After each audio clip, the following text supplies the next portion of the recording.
ونستعينه ونستغفره ونعوذ بالله من شرور أنفسنا ومن سيئات أعمالنا من يهده الله فلا مضل له ومن يضلل فلا هادي له وأشهد أن لا إله إلا الله وحده لا شريك له وأشهد أن محمدًا عبده ورسوله أما بعد فإن أصدق الحديث كتاب الله وخير الهدي هدي محمد صلى الله عليه وسلم وشر الأمور محدثاتها وكل محدثة بدعة وكل بدعة ضلالة يا أيها الذين آمنوا اتقوا الله حق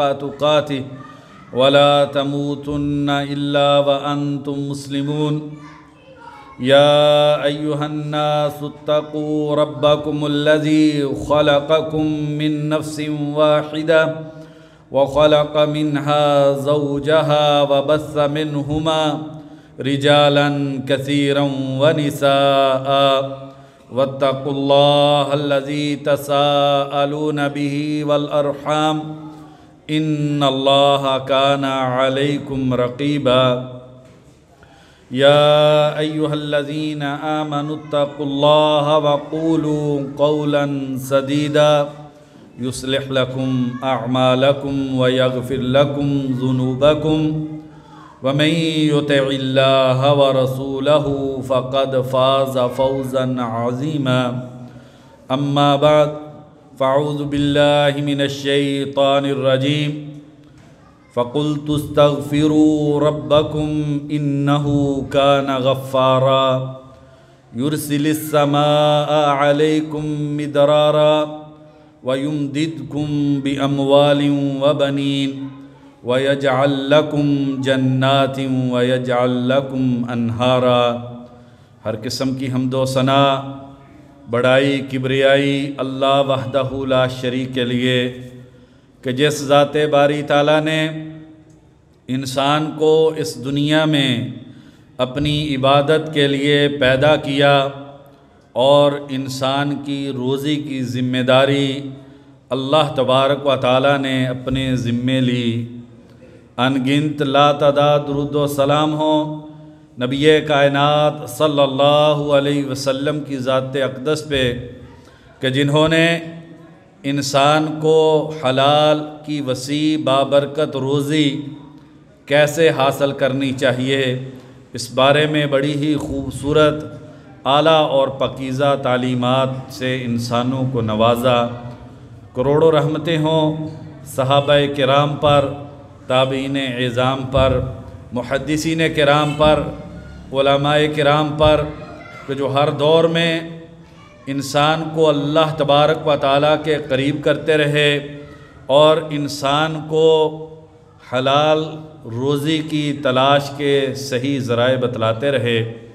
پیارے ایمان والے بھائیوں، اللہ تبارک و تعالیٰ ہمیں حلال کی پاکیزہ خوبصورت آسان روزی عطا فرمائے اور اللہ تبارک و تعالی ہم سے راضی ہو جائے، اور جس مقصد کے لیے اللہ تبارک و تعالی نے مجھ کو اور آپ کو پیدا کیا ہے، اللہ تبارک و تعالی مجھے اور آپ کو توفیق دے کہ ہم اس مقصد کو پورا کر سکیں۔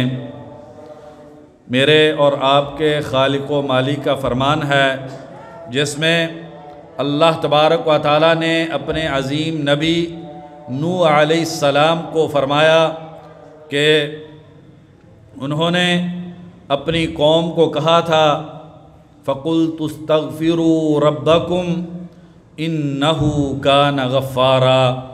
میں نے تم کو یہ بات کہی تھی کہ تم اپنے رب سے استغفار کر لو، اپنے گناہوں کی معافی مانگ لو، جو لغزشیں ہو گئیں اس پہ پشیمان ہو کر اللہ تبارک و تعالیٰ کے سامنے گڑ گڑا کر اپنے گناہوں کی معافی کا سامان کر لو تو فائدہ کیا ہوگا؟ وہ اللہ تبارک و تعالی آسمانوں سے تم پر موسلادھار بارشوں کا سلسلہ جاری کر دیں گے۔ اللہ تبارک و تعالی آسمان سے اپنی رحمت اور برکت کے دروازے کھول دیں گے، جس کی وجہ سے زمین بہترین پیداوار وہ انسانوں کے لیے پیدا کرے گی۔ اور وَيُمْدِدْكُمْ بِأَمْوَالٍ وَبَنِينَ، اور اللہ تبارک و تعالیٰ تمہیں مال بھی عطا کریں گے، اور اس استغفار کی وجہ سے اللہ تبارک و تعالیٰ تمہیں بیٹوں سے بھی نواز دیں گے۔ انسان کے دل میں اس دنیا میں مال کی محبت ہے، انسان یہ چاہتا ہے میرے پاس وافر مقدار میں مال موجود ہو، دنیا کی آسائشیں اور نعمتیں ساری کی ساری مجھ کو حاصل ہوں، اور انسان اس دنیا میں یہ چاہتا ہے کہ اس کے پاس اولاد ہو، اولاد میں بھی بیٹے ہوں۔ المال والبنون زینت الحیات الدنیا، یہ مال اور بیٹے یہ دنیا کی زندگی کی رنگینی ہے، اس میں اللہ تبارک و تعالیٰ نے انسانوں کے لیے ایک لذت رکھی ہے، اس لیے انسان مال اور بیٹوں کو پسند کرتے ہیں۔ تم استغفار کرو گے، اللہ تبارک و تعالیٰ تمہارے مال بھی بڑھا دیں گے، اور اللہ تبارک و تعالیٰ تمہیں بیٹوں سے نواز دیں گے، اور اللہ تبارک و تعالیٰ تمہارے لیے وَيَجْعَلْ لَكُمْ جَنَّاتٍ وَيَجْعَلْ لَكُمْ أَنْهَارًا، اللہ تبارک و تعالیٰ تمہیں باغات سے نواز دیں گے، سبزہ ہوگا، رنگینی ہوگی، رعنائی ہوگی، طرح طرح کے خوشنما خوش ذائقہ کھانے کے لیے پھل ہوں گے۔ اللہ تبارک و تعالیٰ صاحبان کے لیے درختوں کا سایہ اور ٹھنڈک انسان کو عطا کر دیں گے، اور اللہ تبارک و تعالیٰ زمین میں دریا اور نہریں، ان کی نعمتیں اللہ تبارک و تعالیٰ استغفار کے ذریعے عطا کر دیں گے۔ پیارے ایمان والے بھائیوں، یہ انسان کی ایک کمزوری ہے کہ انسان جب حالات انسان کے کٹھن ہوتے ہیں، جیسا کہ موجودہ دور میں رزق کی تنگی ہے، کاروبار کی بندش ہے، ہر کوئی مہنگائی سے پریشان ہے، ہر زبان پہ شکوہ ہے، اور انسان کی یہ کمزوری ہے کہ جب اس طرح کے حالات آتے ہیں تو انسان دوسروں کو اس برائی کا، گناہ کا، اس مصیبت کا ذمہ دار دوسروں کو بنا دیتا ہے۔ کوئی حکومت میں ہو تو وہ اپوزیشن پہ ڈال دیتا ہے، اور اگر کوئی اپوزیشن والے ہو وہ حکومت پہ اس جرم کو ڈال دیتے ہیں۔ لیکن کوئی بھی انسان اپنے گریبان میں جھانک کے یہ دیکھنے کی کوشش نہیں کرتا کہ کہیں میں تو ان برے حالات کا سبب نہیں ہوں، یہ جو مصائب آئے ہیں، یہ جو رزق کی تنگی ہے، یہ جو کاروبار کی بندش ہے، یہ جو مہنگائی ہے، اور انسان کھانے کے لیے پریشان ہے، تو اس کا سبب کہیں میں تو نہیں ہوں۔ اچھا انسان وہ ہوتا ہے جو دوسروں سے پہلے اپنی زندگی کا جائزہ لیتا ہے، اپنے گریبان میں جھانکتا ہے، اپنے بارے میں سوچتا ہے، کہیں یہ برائی، یہ برے حالات، یہ کٹھن مراحل، یہ مصائب اور بیماریاں میرے کسی عمل کا نتیجہ تو نہیں۔ اللہ تبارک و تعالیٰ نے رزق کی فراوانی اور برکت کے لیے جس چیز کا ذکر کیا ہے وہ استغفار ہے۔ انسان من حیث القوم بھی سوچے، اکیلا تنہائی میں بھی انسان سوچے، گھر والے خاندان والے بھی سوچے ہمارے گھر میں رزق کی تنگی کیوں ہے، روزی برکت والی کیوں نہیں ہے، قومیں اور ملتیں بھی سوچیں۔ اور اللہ تبارک و تعالیٰ نے جو اس کا بہترین علاج بتایا ہے، سب سے پہلے انسان استغفار کرے، دوسرے کو مورد الزام بنانے کی بجائے انسان اپنے گناہوں کا کھلے دل سے اعتراف کرے، اور انسان کو اپنے گناہوں پر، اپنی سیاکاریوں پر احساس ندامت ہو، انسان پشیمان ہو، اپنی زندگی کا جائزہ اور محاسبہ لے، اور پھر انسان اللہ تبارک و تعالیٰ سے استغفار کرے۔ اور جب انسان اپنے گناہوں پہ پشیمان ہو کر اللہ تبارک و تعالیٰ سے استغفار کرتا ہے، اپنے گناہوں کی معافی مانگتا ہے، انسان توبہ کرتا ہے، تو اللہ تبارک و تعالی ان کٹھن حالات کو ختم کر دیتے ہیں، مصائب چھٹ جاتے ہیں، بیماریوں سے شفا مل جاتی ہے، برکت والی روزی انسان کو مل جاتی ہے، انسان کے لیے رزق کے دروازے جو ہیں وہ کھل جاتے ہیں۔ نوح علیہ السلام اپنی قوم کو جب وہ کٹھن حالات میں پھنس گئی، مصائب سے دوچار ہو گئی اور انہیں روزی کی تنگی کا شکوہ ہوا، تو نوح علیہ السلام نے اپنی قوم کو کہا کہ اللہ سے استغفار کر لو، اللہ کی طرف رجوع کر لو، اللہ سے معافی مانگ لو۔ دوسری جگہ پر اللہ تبارک و تعالی قرآن مجید میں فرماتے ہیں یا قوم استغفروا ربکم ثم توبوا الیہ، اے میری قوم اپنے رب سے استغفار کر لو، روزی یہ اس اللہ تبارک و تعالیٰ کے پاس ہے، زمین کے وسائل ان پر اعتماد کرنے کی بجائے اپنے رب پر اعتماد کرو۔ وہ انسان ایمان کا کمزور ہے کہ جب کٹھن حالات آتے ہیں تو کبھی ادھر جاتا ہے، کبھی وہ سہارا ڈھونڈنے کی کوشش کرتا ہے، کبھی دوست احباب، کبھی رشتہ دار۔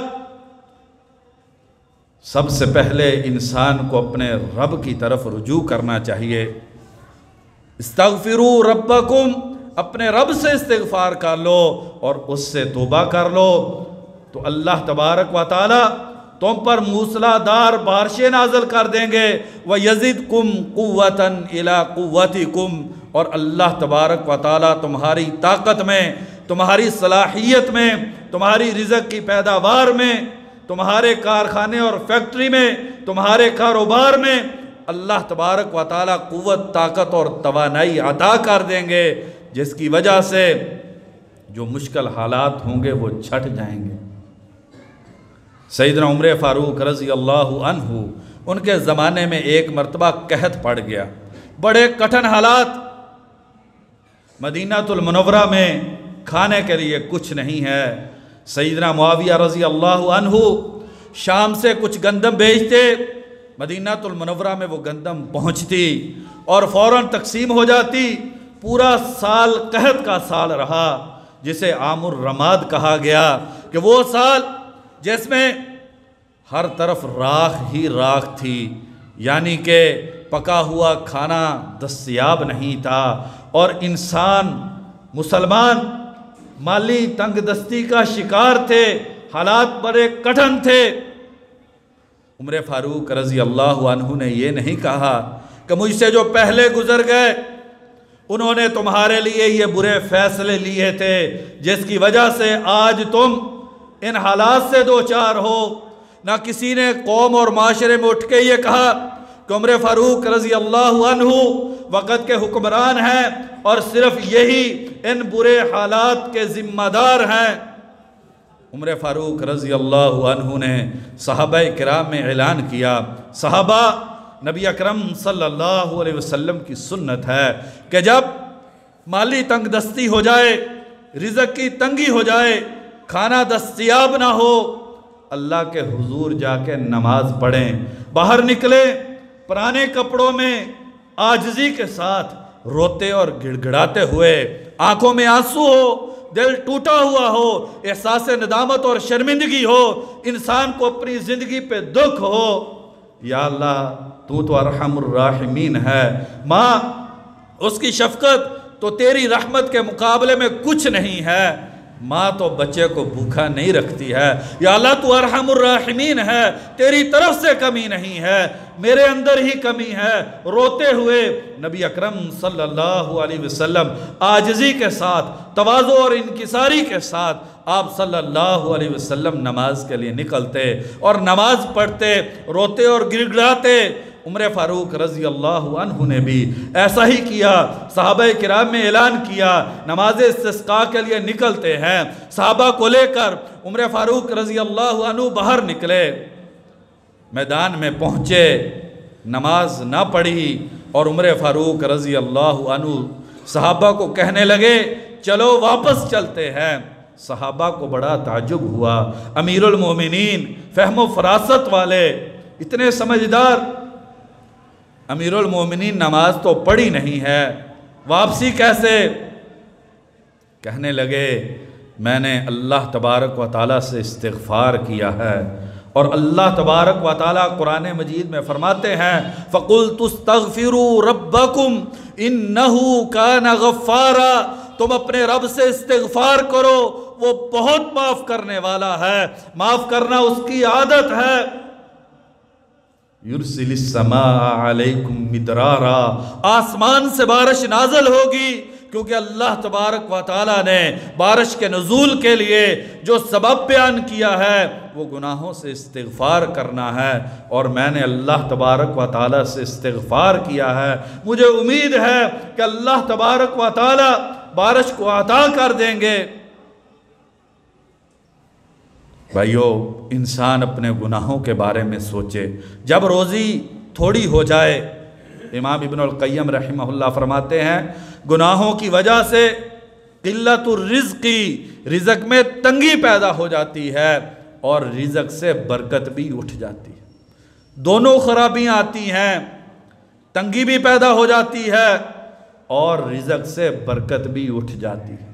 اور اگر انسان استغفار کر لے تو اللہ تبارک و تعالیٰ سب سے اچھی اور پاکیزہ روزی جو ہے وہ انسان کو عطا کرتے ہیں۔ آپ نے غور کیا ان دونوں آیات میں کہ جس میں اللہ تبارک و تعالیٰ نے استغفار کا کہا اور آسمانوں سے بارش کے نزول کا کہا، کیونکہ سب سے پاکیزہ روزی وہ ہوتی ہے جو اللہ تبارک و تعالیٰ کھیتی کے ذریعے انسانوں کو عطا کرتے ہیں۔ یہ کارخانوں اور فیکٹریوں کی روزی جس کے ہم عادی ہو گئے ہیں، یہ بھی اچھی روزی ہے، لیکن اس سے عمدہ روزی جو اللہ تبارک و تعالیٰ نے انسان کی فطرت کے موافق بنائی ہے وہ روزی ہے جو انسان کو کھیتوں سے ملتی ہے۔ اللہ تبارک و تعالیٰ انسان کو بہترین رزق جو ہے، پاکیزہ اور حلال رزق، وہ کھیتی کے ذریعے اللہ تبارک و تعالیٰ عطا کرتے ہیں، اور کھیتی کے لیے سب سے عمدہ ذریعہ وہ آسمانی بارش ہے۔ اس سے اچھی کوئی چیز کھیتی کے لیے نہیں ہے۔ تو انسان جب استغفار کرتے ہیں، اپنے گناہوں سے معافی مانگتے ہیں، تو اللہ تبارک و تعالیٰ انسان کی روزی اور رزق میں اضافہ کر دیتے ہیں۔ بات بھائیو آگے بڑھانے سے پہلے ہمارے ذہن جو ہے وہ رزق کے بارے میں بڑی تنگی کا شکار ہیں۔ علماء کرام نے رزق کی بہت ساری اقسام لکھی ہیں، جن میں سے مشہور 10 قسمیں ہیں۔ سب سے پہلی قسم رزق کی الایمان والاستقامت، رزق کا معنی اللہ تبارک و تعالیٰ کی عطا ہے۔ اللہ تبارک و تعالیٰ انسان کو عطا کر دے تو سب سے پہلی قسم جو رزق کی ہے والایمان والاستقامت، انسان کا دل جو ہے وہ لذت ایمان سے شناسا ہو جائے، انسان کو عبادت کی لذت مل جائے، انسان نیکی اور تقوی والی زندگی گزارے۔ یہ سب سے پہلا رزق ہے جو انسان کو اللہ تبارک و تعالیٰ عطا کرتے ہیں۔ دوسری قسم العافیہ، اللہ تبارک و تعالیٰ انسان کو جسمانی بیماریوں سے پاک کر دیں، انسان بیمار نہ ہو، صحت ہو۔ یہ بہت بڑی نعمت ہے، یہ عمدہ رزق ہے۔ تیسری چیز جو علماء نے رزق کے اندر بیان کی ہے الزوجۃ الصالحۃ، نیک سیرت، اعلیٰ کردار کی حامل بیوی، عبادت گزار، اللہ کی بندگی کرنے والی، خامد کی اطاعت و فرما برداری کرنے والی، گھر کو پاکیزگی کا ماحول دینے والی، گھر کے اندر اللہ تبارک و تعالیٰ کے احکامات کو نافذ کرنے والی۔ یہ علماء کرام نے رزق کی تیسری قسم لکھی ہے۔ چوتھی قسم الذریۃ الطیبہ، پاکیزہ اولاد جو آنکھوں کی ٹھنڈک ہو، نیکی کے رستے پہ چلنے والی، اعلیٰ اخلاق کی حامل، جس کی لوگ تعریف کریں اگر اللہ اولاد دے تو فلاں جیسی اولاد ہو۔ اور پانچویں چیز جو علماء نے رزق کے اندر ذکر کی ہے العلم النافع، اللہ تبارک و تعالیٰ کسی انسان کو نفع بخش علم عطا کر دے، دل میں قرآن ہو، انسان کے پاس قرآن و حدیث کا علم ہو۔ یہ رزق کی پانچویں قسم ہے۔ چھٹی قسم السکینۃ والطمأنینہ، اللہ تبارک و تعالیٰ انسان کو ذہنی سکون عطا کر دے، دل جو ہے وہ اس کے اندر کسی قسم کا دکھ اور پریشانی نہ ہو۔ ساتویں قسم السمعۃ الحسنہ، اللہ تبارک و تعالیٰ انسان کو اچھی شہرت عطا کر دے۔ جو بھی ذکر کرے انسان کا وہ خیر کا تذکرہ کرے، کوئی بھی برے لفظوں سے انسان کو یاد نہ کرے۔ 8ویں قسم المال، بال و متاع اللہ تبارک و تعالیٰ جو ہے وہ انسان کو عطا کر دیں۔ 9ویں قسم الحکمت والذکاء، اللہ تبارک و تعالیٰ انسان کو سمجھداری عطا کر دیں، انسان کو ذہانت مل جائے، معاملے کی فہم مل جائے، انسان کو اللہ تبارک و تعالیٰ حکمت اور ذکاء کو عطا کر دیں۔ اور 10ویں قسم الاخلاق الحسنہ، اللہ تبارک و تعالیٰ عمدہ اخلاق انسان کو عطا کر دیں۔ یہ ساری چیزیں بھائیو رزق ہیں۔ رزق صرف یہ انسان کوتاہبین ہے، کم نظر ہے کہ وہ صرف جو ہے وہ پیسے کو ہی رزق سمجھ بیٹھتا ہے۔ رزق کا مفہوم بڑا وسیع ہے۔ دوسری چیز، جیسے اللہ تبارک و تعالیٰ انسان کے رزق میں فراوانی عطا کرتے ہیں، وہ اللہ کا ڈر اور خوف ہے، تقوی ہے۔ وَمَن يَتَّقِ اللَّهَ يَجْعَل لَّهُ مَخْرَجًا وَيَرْزُقْهُ مِنْ حَيْثُ لَا يَحْتَسِبُ، اور جو اللہ تبارک و تعالیٰ کا تقوی اختیار کر لیتا ہے، اللہ سے ڈر جاتا ہے، تو اللہ تبارک و تعالیٰ اس کے لیے مصائب سے نکلنے کا رستہ بنا دیتے ہیں۔ بھائیو، یہ مہنگائی کا سیلاب، یہ جو طرح طرح کی بیماریاں، یہ جو پریشانیاں، اس کے اندر ہم کیوں گرے ہوئے ہیں؟ آج سے 25-30 سال پہلے حالات کو دیکھ لیں۔ مال اتنا نہیں تھا، لیکن انسان آج کے دور سے زیادہ سعادت مند تھا۔ کیوں؟ کیونکہ اس وقت گھروں میں اتنے گناہ نہیں ہوتے تھے۔ اب کتنے گھرانے ہیں جن گھرانوں میں 20-25-30 سال پہلے ٹی وی کو بہت بڑا جرم سمجھا جاتا تھا۔ بڑے جو تھے، اگر بچے کسی دوسرے کے گھر بھی چلے جاتے بڑے سخت ناراض ہوتے تھے۔ اور اب کون سا گھر ہے جس کے اندر یہ ساری چیزیں دیکھی نہیں جاتی؟ وَمَن يَتَّقِ اللَّهَ يَجْعَل لَّهُ مَخْرَجًا وَيَرْزُقْهُ مِنْ حَيْثُ لَا يَحْتَسِبُ، جو اللہ سے ڈر گیا، اللہ اس کے لیے رستہ پیدا کرتے ہیں اور وہاں سے اللہ رزق عطا کرتے ہیں جہاں سے انسان کا گمان بھی نہیں ہوتا۔ اور جب انسان اللہ تبارک و تعالیٰ کی نافرمانی کرتا ہے تو رزق کے دروازے بند کر دیے جاتے ہیں، حالات کٹھن ہو جاتے ہیں۔ اگر میں اور آپ یہ چاہتے ہیں کہ یہ حالات ختم ہو جائیں تو بھائیو اللہ تبارک و تعالیٰ کا ڈر دلوں میں پیدا کیجئے۔ وَلَوْ أَنَّ أَهْلَ الْقُرَىٰ آمَنُوا وَاتَّقَوْا لَفَتَحْنَا عَلَيْهِمْ بَرَكَاتٍ مِّنَ السَّمَاءِ وَالْأَرْضِ، اگر شہروں اور دیہاتوں کے رہنے والے لوگ ایمان لے آتے، تقوی کو اختیار کر لیتے، ہم آسمان اور زمین کے برکتوں کے دروازے جو ہے وہ ان پر کھول دیتے، اور انسان جو ہے وہ پریشانیوں سے نکل جاتا۔ اور جب انسان کے دل میں اللہ کا ڈر نہ رہے، تقوی کیا ہے؟ سیدنا علی رضی اللہ عنہ فرماتے ہیں، الخوف من الجلیل، عظیم اللہ کا ڈر ہو، یہ تقوی ہے۔ والعمل بالتنزیل، قرآن اور حدیث کے مطابق انسان اپنی زندگی کو بنا لے۔ ذرا بھائیو ہم دیکھیں ہماری زندگی کے اندر انفرادی طور پر گھروں کے اندر من حیث القوم کتنے زیادہ گناہ ہیں جن میں ہم مبتلا ہو چکے ہیں اور ہمیں اس کے بارے میں ذرا بھی احساس نہیں ہوتا۔ والعمل بالتنزیل، قرآن اور حدیث پر عمل ہو۔ والقناعۃ بالقلیل، تھوڑے پہ انسان راضی ہو جائے۔ پہلے گھر کے اندر ایک کھانا بنتا، گوشت پکتا، اس میں پانی ڈالا جاتا اور ہمسایوں کو بھی وہ کھانا دیا جاتا۔ اب گھروں میں 10-10 ڈشیں بنتی ہیں اور پڑوسی جو ہے اس کا کوئی خیال نہیں ہے۔ القناعۃ بالقلیل، انسان تھوڑے پہ راضی ہو جائے، بہت زیادہ تمنائیں، ایک فیکٹری تو دوسری فیکٹری، لباس تو بہترین جوڑے کے جوڑے ہو، کوٹھیاں تو کوٹھیاں، گاڑیاں مختلف طرح کی۔ القناعۃ بالقلیل، انسان تھوڑے پہ راضی ہو جائے، یہ تقوی ہے۔ والاستعداد لیوم الرحیل، اور موت کے دن کی انسان تیاری کرے۔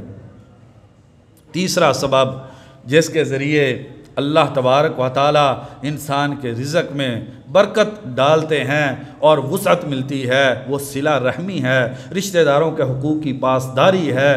سیدنا انس رضی اللہ عنہ بیان کرتے ہیں، بخاری شریف کی حدیث ہے، من حب ان یبسط لہ فی رزقہ وینسا لہ فی اثرہ فلیصل رحمہ، جو چاہتا ہے میرے رزق میں وسعت آ جائے، فراوانی آ جائے، کشادگی آ جائے، اللہ تبارک و تعالی میرے رزق میں برکتیں پیدا کر دے، وَإِن يُنْسَى لَهُ فِي أَثَرِهِ، اور چاہتا ہے عمر دراز ملے، بیماریوں سے پاکیزہ زندگی ملے، صحت توانائی والی زندگی ملے، لمبی بابرکت زندگی ملے، فَلْيَصِلْ رَحِمَهُ، صلہ رحمی کرے، رشتہ داروں کو زیادہ سے زیادہ دے، ان کے حقوق کا خیال رکھے، تو اللہ تبارک و تعالی بیماریوں سے پاک، عمدہ پاکیزہ، لمبی برکت والی زندگی اور وسیع روزی اللہ تبارک و تعالی عطا کر دیتے۔ یہ نہ ہو انسان وراثت ہے تو بہن اور بیٹی کا حق مار جائے۔ فیکٹری اللہ تبارک و تعالی نے عطا کی ہے، اس میں جو مزدور کا حق ہے، انسان مزدور کے ساتھ سختی والا رویہ اختیار کرے۔ جب انسان اپنے متحد لوگوں کے ساتھ، اپنے رشتہ داروں کے ساتھ سختی والا معاملہ کرتا ہے، اللہ تبارک و تعالی اس انسان کی روزی کو تنگ کر دیتے ہیں، یا اللہ تبارک و تعالی روزی میں سے برکت چھین لیتے ہیں، اور اگر زیادہ روزی ملے، انسان ظالم بھی ہے، رشتہ داروں کے حق بھی کھاتا ہے، ظلم بھی کرتا ہے، اور روزی زیادہ ملنی شروع ہو جائے تو سمجھ لیں اللہ تبارک و تعالی اس انسان سے بڑا سخت ناراض ہے، اور یہ کسی بہت بڑی مصیبت سے دوچار ہونے والا ہے۔ مجھے ایک آدمی نے واقعہ بتلایا تو دل پھٹ جاتا ہے، کیا انسان اس قدر بھی اپنے رشتہ داروں، بہنوں اور بھائیوں کے بارے میں ظالم ہو سکتا ہے؟ بہن تو وہ رشتہ ہے، انسان اپنی جائیداد بھی اس کو دے دے تو بھی حق ادا نہیں محبت کا ہوتا۔ بھائی کا رشتہ تو وہ ہے کہ انسان اپنے گھر سے نکال کے اپنے بھائی کو دے دے، پھر بھی انسان جو ہے وہ صلہ رحمی کا حق ادا نہیں کر سکتا۔ لاہور میں ایک آدمی فوت ہو گیا، اس کا بیٹا، ذرا دیکھیے، سنگ دلی دیکھیے، پھر رزق میں تنگی کیوں نہ ہو، پھر مصائب اور پریشانیاں کیوں نہ ہوں۔ باپ فوت ہو گیا، اپنے والد کو ایمبولینس میں ڈالا، عدالت کے اندر لے گیا، ایک وکیل کے سامنے اسٹامپ پیپر پہ اپنے مرے ہوئے والد کے انگوٹھے لے کر اپنے بھائیوں اور بہنوں کی زمین جو ہے وہ اپنے نام لگوا لی۔ جس انسان کو موت کے وقت بھی دل میں رحم پیدا نہیں ہوتا، تو وہ پھر مہنگائی سے دوچار نہ ہو، اس پہ کٹھن حالات نہ آئیں، گھر میں بیماریاں نہ ہوں، اولاد نافرمان نہ ہو، انسان کی زندگی مصیبت نہ بنے تو کیا بنے؟ چوتھی چیز، اللہ تبارک و تعالیٰ کے راستے میں صدقہ کرنا۔ صدقہ اللہ تبارک و تعالیٰ فرماتے ہیں وَمَا أَنفَقْتُم مِّن شَيْءٍ فَهُوَ يُخْلِفُهُ وَهُوَ خَيْرُ الرَّازِقِينَ، جو تم اللہ کے راستے میں دیتے ہو اللہ وہ تمہیں واپس دیتے ہیں، اور اللہ تبارک و تعالیٰ بہترین رزق دینے والے ہیں۔ سیدنا ابو ہریرہ رضی اللہ عنہ بیان کرتے ہیں، مسلم شریف کی حدیث ہے، مَا نَقَصَتْ صَدَقَةٌ مِّن مَالٍ، صدقہ مال میں سے ذرہ بھی کم نہیں کرتا۔ یمحق اللہ الربا ویربی الصدقات، اللہ تبارک و تعالیٰ سود کی کمائی کو، حرام کی کمائی کو، ظلم کی کمائی کو، گناہ کی کمائی کو، نمازیں چھوڑ کر کی ہوئی کمائی کو اللہ تبارک و تعالیٰ مٹا دیتے ہیں، اس سے اللہ برکت چھین لیتے ہیں۔ ویربی الصدقات، اور اللہ تبارک و تعالیٰ صدقات کو پروان چڑھاتے ہیں۔ کیسے؟ نبی اکرم صلی اللہ علیہ وسلم نے فرمایا، جب تم اللہ کے راستے میں صدقہ کرتے ہو، ایک کھجور کے برابر صدقہ کیا، اللہ تبارک و تعالیٰ اس کی ایسے پرورش کرتے ہیں جیسے تم اونٹنی کے بچے کی پرورش کرتے ہو، یہاں تک کہ اللہ احکم الحاکمین اپنی رحمت و کرم سے اس ایک کھجور کو جو اللہ کے راستے میں دی ہے، اللہ تبارک و تعالیٰ بڑھا کے پہاڑ کے برابر کر دیتے ہیں۔ اور ہم سب نے وہ حدیث سنی ہے لیکن ہمیں یقین نہیں ہوتا۔ بھائیو، سب کچھ ہم جانتے ہیں، ہمارے علم میں ہے، کمی ہے تو یقین کی کمی ہے۔ سیدنا ابو ہریرہ رضی اللہ عنہ کی وہ مشہور حدیث جو مسلم شریف میں ہے کہ ایک آدمی صحرا میں جا رہا تھا، پتھریلی زمین، تو بادلوں سے سنتا ہے اس کی حدیقت فلان، فلاں کے باغ کو جا کر پانی پلاؤ۔ کہتا ہے بادل نہیں ہیں، اوپر دیکھا بادل آتے ہیں، بارش ہوتی ہے، پہاڑوں پہ بارش برستی ہے، پھر نالے کے اندر پانی جاتا ہے، میں اس پانی کے پیچھے جاتا ہوں، وہ پانی کسی کے باغ میں جا رہا ہے۔ ہم اللہ کو یاد رکھیں گے، اللہ ہمیں فراموش کر دیں گے؟ نہیں، اہل الوفاء والحق، اللہ تبارک و تعالیٰ سے زیادہ وفادار کوئی نہیں ہے۔ اگر ہم اللہ کے رستے میں دیں گے، اللہ تبارک و تعالیٰ ہمارے رزق کے اندر برکت ڈالیں گے۔ اگر اس کے باغ کو اللہ تبارک و تعالیٰ اپنے رستے میں خرچ کرنے کی وجہ سے پہاڑوں میں بارش نازل کر کے اس کے کھیتوں کو پانی دے سکتے ہیں، تو میری اور آپ کی تنگی بھی اللہ تبارک و تعالیٰ صدقہ و خیرات کے ذریعے دور کر سکتے ہیں۔ ہم اللہ تبارک و تعالیٰ کی طرف آئیں تو صحیح۔ اس لیے بھائیو، اس کا حل نہ تو حکومتوں کی تبدیلی ہے، نہ چوک چراہے میں بیٹھ کے فلاں کو برا کہنا، فلاں کے بارے میں غلط بات کرنا اور اپنی آپ کو فراموش کر لینا۔ من حیث القوم، ہم دیکھیں ہم کس حد تک جو ہے وہ گناہوں سے لتھڑ چکے ہیں اور اللہ کا ڈر ہماری زندگی سے نکل چکا۔ پانچویں چیز جو رزق کی فراخی کے لیے، وہ اللہ کی تسبیح ہے۔ سیدنا عبداللہ بن عمر بن عاص رضی اللہ عنہما بیان کرتے ہیں، مسند احمد کی حدیث ہے، بڑی خوبصورت حدیث، ایک واقعہ بھی ہے، اس میں درس بھی ہے، عبرت بھی ہے، رہنمائی بھی ہے۔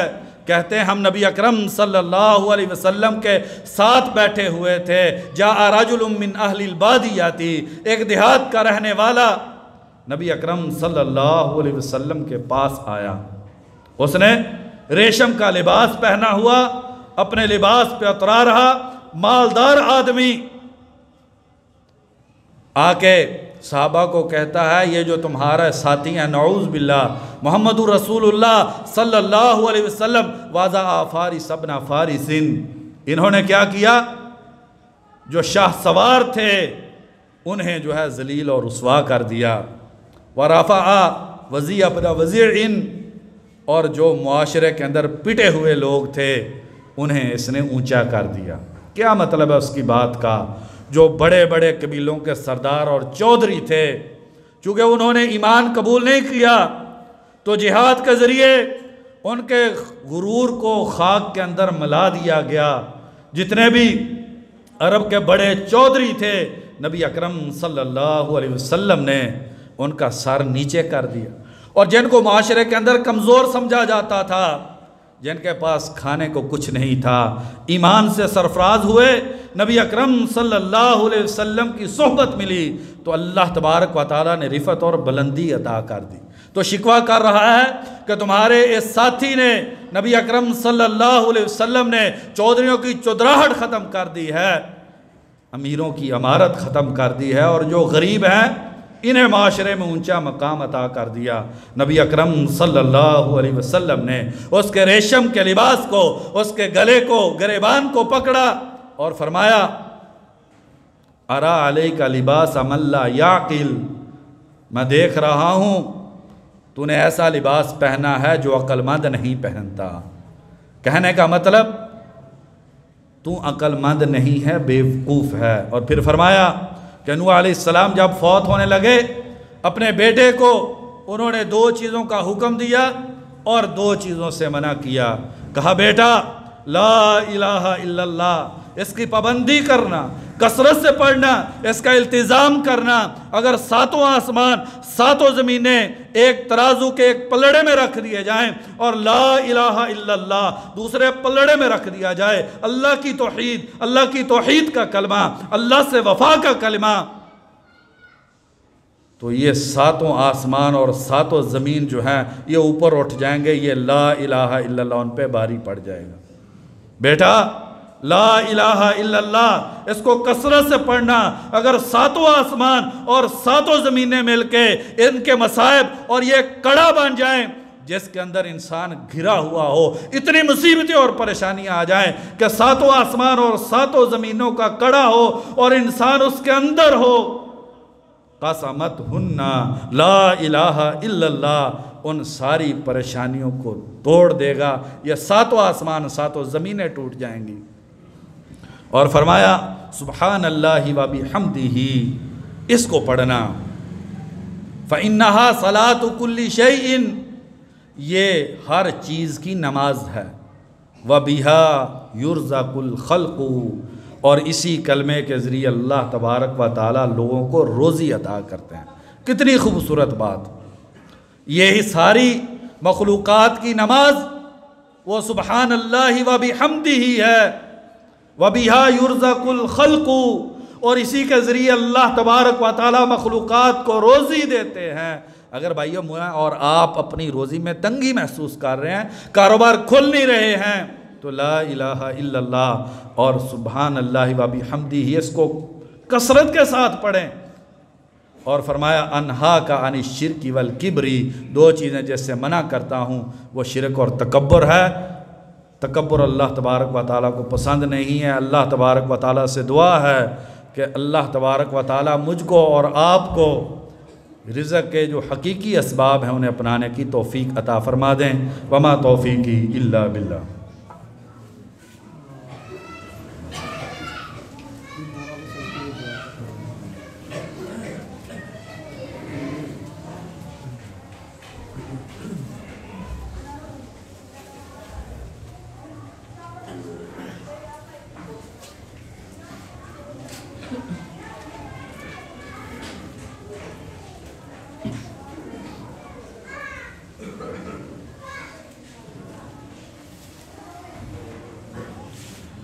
ان الحمد للہ نحمده ونستعینه ونستغفره والصلاة والسلام علی رسول اللہ اما بعد۔ بھائیو، رزق کی فراوانی کے لیے، بابرکت روزی کے لیے دعا بھی ایک بہت بڑا ذریعہ ہے۔ پہلے ہمارے بڑے بڑی کثرت سے دعائیں کرتے تھے۔ ہم جب چھوٹے چھوٹے ہوتے والدین طرح طرح کی دعائیں سکھلایا کرتے تھے۔ آئیے بھائیو، آج بھی ہم اللہ تبارک و تعالیٰ سے دعا کریں۔ ہر چیز کے خزانے اس اللہ کے پاس ہیں۔ مسلم شریف کی حدیث ہے، سیدنا ابو ہریرہ رضی اللہ عنہ نے بیان کیا۔ دعا تو لمبی ہے، مختصر جو آخر میں نبی اکرم صلی اللہ علیہ وسلم دعا کرتے، اللہم اقضی عنی الدین، یا اللہ میرے قرضے ادا کر دے۔ اللہم اقضی عنی الدین، یا اللہ میرے قرضے ادا کر دے۔ وَأَغْنِنِي مِنَ الْفَقْرِ، اور یا اللہ مجھے فقیری سے نکال کے غنا عطا کر دے۔ دو جملے ہیں، بڑے ہی خوبصورت جملے۔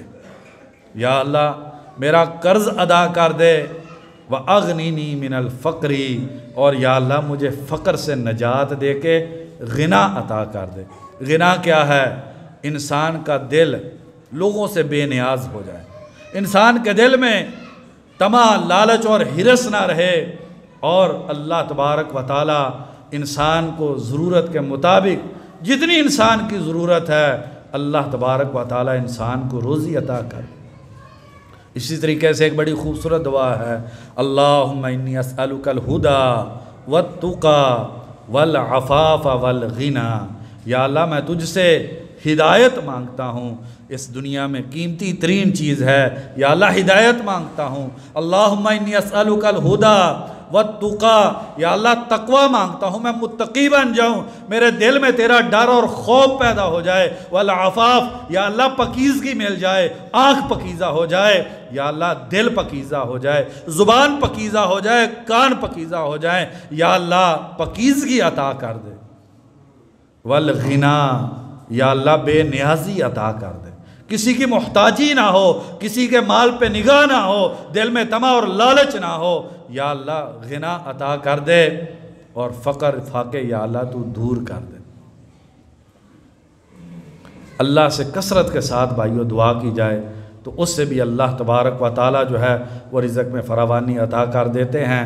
اسی طریقے سے اللہ کی ذات پر توکل کرنا، محنت انسان کرے جو اللہ تبارک و تعالیٰ نے سمجھ دی ہے، لیکن محنت کرنے کے بعد پریشان نہ ہو، میں نے محنت کی، میری محنت کا نتیجہ نہیں نکلا، اللہ تبارک و تعالیٰ پر نتائج کو چھوڑ دیجئے اور اللہ پر توکل کیجئے۔ اگر تنگی آئی ہے، آپ ٹھیک ہیں، تنگی آئی ہے تو وہ انشاءاللہ خیر ہے آپ کے لیے۔ سیدنا عمر رضی اللہ عنہ بیان کرتے ہیں، ترمذی شریف کی حدیث ہے، نبی اکرم صلی اللہ علیہ وسلم نے فرمایا لو توکلتم علی اللہ حق توکلی، اگر تم اللہ پر توکل کرو جیسے توکل کرنے کا حق ہے، لا رزقکم کما یرزق الطیر، تمہیں ایسے روزی دے جیسے پرندوں کو دیتا ہے، تغدو خماسا و تروح بطانا، بھوکے پیٹ گھر سے نکلتے ہیں اور کھانا کھا کے گھر میں واپس آتے ہیں۔ انسان اللہ کی ذات پر توکل کرے۔ اللہ تبارک و تعالیٰ سے دعا ہے اللہ تبارک و تعالیٰ ہمیں حلال کی وسیع بابرکت روزی نصیب فرما دے۔ یا اللہ جو مالی تنگ دستی ہے اپنی رحمت سے دور فرما دے۔ یا اللہ یہ جو مہنگائی کا سیلاب ہے یا اللہ اپنی رحمت سے دور فرما دے۔ یا اللہ آسانی والی، برکت والی، خیر والی، رحمت والی یا اللہ روزی نصیب فرما دے۔ یا اللہ کئی بھائیوں نے بیمار ہیں، ایک بھائی کی والدہ کا آپریشن ہوا ہے، دعا کے لیے کہا، یا اللہ جو بھی بیمار ہیں اپنی رحمت سے شفائے کاملہ عاجلہ نصیب فرما دے۔ یا اللہ شفا کے خزانے تیرے پاس، یا اللہ ہم محتاج، یا اللہ تیرے گھر میں بیٹھ کے تجھ سے مانگ رہے ہیں، یا اللہ شفائے کاملہ عاجلہ نصیب فرما دے۔ یا اللہ جو کاروباری تنگ دستی کا شکار ہیں اپنی رحمت سے حلال کی وسیع روزی نصیب فرما دے۔ یا اللہ نیکی اور تقوی نصیب فرما دے۔ یا اللہ جتنے بھی رزق میں برکت کے اسباب ذکر ہوئے ہیں یا اللہ ان اسباب کو اپنانے کی ہمیں توفیق نصیب فرما دے۔ یا اللہ اس ملک پاکستان کی حفاظت فرما دے۔ یا اللہ جہاں پر بھی مسلمان آباد ہیں یا اللہ رحمت والا معاملہ فرما دے۔ یا اللہ جو ایمان والے اس دنیا سے جا چکے ہیں ان کی قبروں کو جنت کے باغیچے بنا دے۔ یا اللہ اپنی زندگی کے مقصد کو پہچان کے نیکی تقوی والی زندگی گزارنے کی توفیق نصیب فرما دے۔ ربنا آتنا فی الدنیا حسنۃ وفی الآخرۃ حسنۃ وقنا عذاب النار۔ سبحان ربک رب العزۃ عما یصفون وسلام علی المرسلین والحمد للہ رب العالمین۔